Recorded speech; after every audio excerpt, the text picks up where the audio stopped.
Catrina, when death learned to smile. Before she wore flowers, before she became a face painted on the living, before her image danced through festivals and altars, there was one truth no one wanted to face. Death came for everyone. Kings and laborers, the adorned and the forgotten, those wrapped in silk and those wrapped only in earth. But the living feared death so deeply that they pretended it belonged only to the poor, the sick, the unseen. And so she appeared, not a monster, not a demon, but as a woman. La Catrina stood tall, bare-boned and beautifully dressed, wearing the elegance the living believed could save them.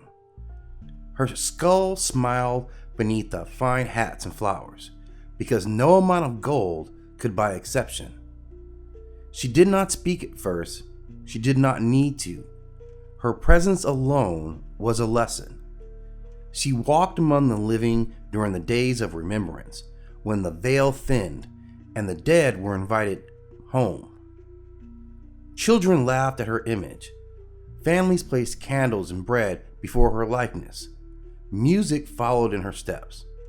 And slowly, fear loosened its grip. La Catrina taught them something sacred. Death is not the interruption of life. It is the continuation of relationship.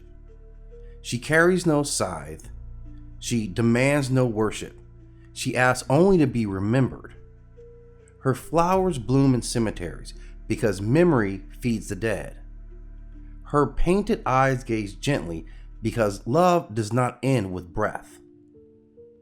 When names are spoken, when stories are retold, when laughter rises beyond grief, the dead rise again. Not in flesh, but in presence.